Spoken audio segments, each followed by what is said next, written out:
Hi, this is Project Spark Game Mechanics. I'm Lady Lex UK, and this week we're still doing Ghost Recon Wildlands.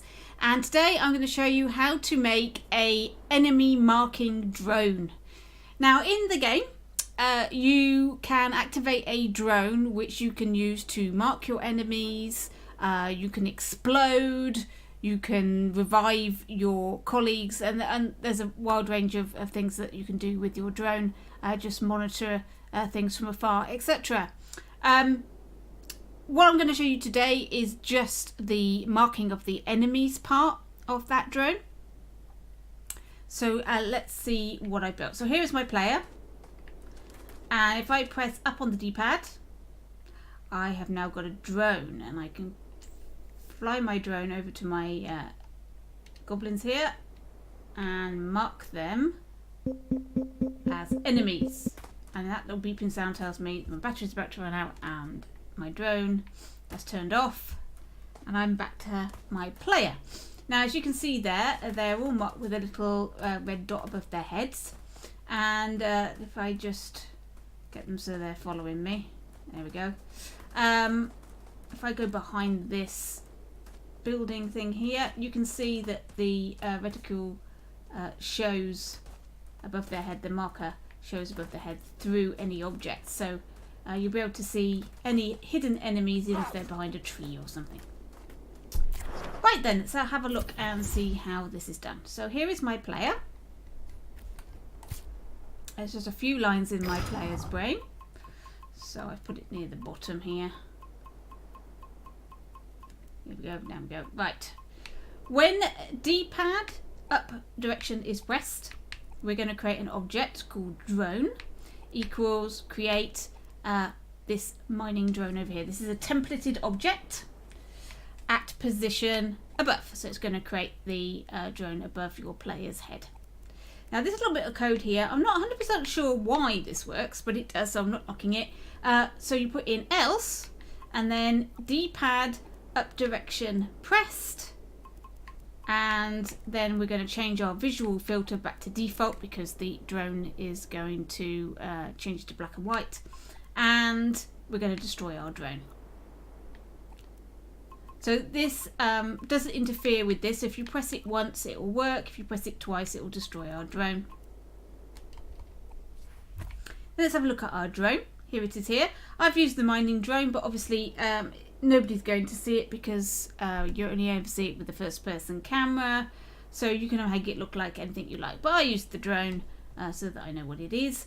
And I've affected the C sensor. I've turned the C sensor off and on so you can see it, and I've tipped my drone so that it's facing the floor, and I've made this area quite large so that it's going to be able to find lots of enemies within quite a wide distance as it's aiming at the floor. So there we go, that circle there is where it's going to detect any enemies. So let's have a look into its brain. So first of all, we've got a first person camera, and on the display layout we've got the HUD panel at the bottom just to show us that it is the drone, and I've changed the visual filter to black and white. I mean this is completely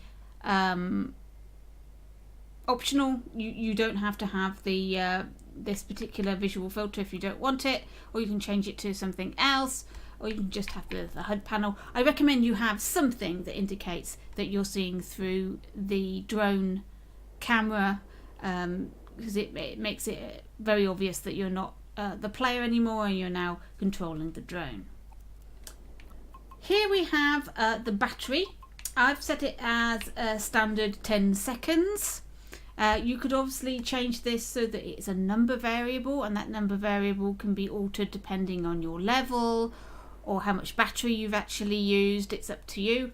You don't have to have it as a fixed number like this. You can have it with a variable number using a number variable. After 2 seconds, after it got to the countdown of 10, it's going to start beeping, and then after 2 seconds it's going to change the visual filter back to its default, and it's going to destroy the drone. So we can destroy the drone after the batteries run out, or you can destroy the drone by pushing up on the D-pad. Now here is the detection part.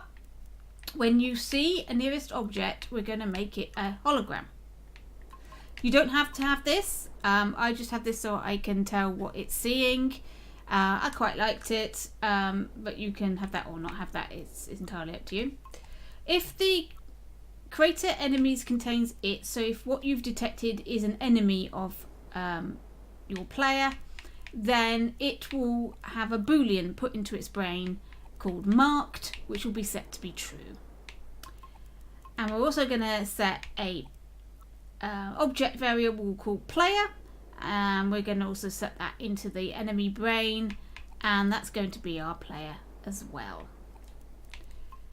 When that enemy does not have the marked brain in its brain, then we're going to add the marked brain into its brain. So we don't want to keep detecting the same enemy over and over and keep putting the same brain in it. We only want it in there once, so it's just going to detect to make sure that it hasn't got it already, and then put it in if it doesn't. It's the same way as the coin brain works, so that when you pick up a coin, if you don't have the coin brain in your brain, it will put one in. But if you've already got the coin brain in, it won't. This is the same principle. And then under here is the rest of the drone code.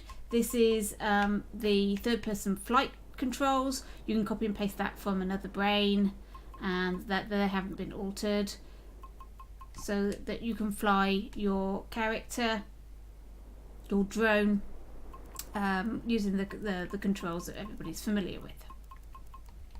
Okay, so there's our drone, and here is the marked brain. This is what we're going to put into our goblins.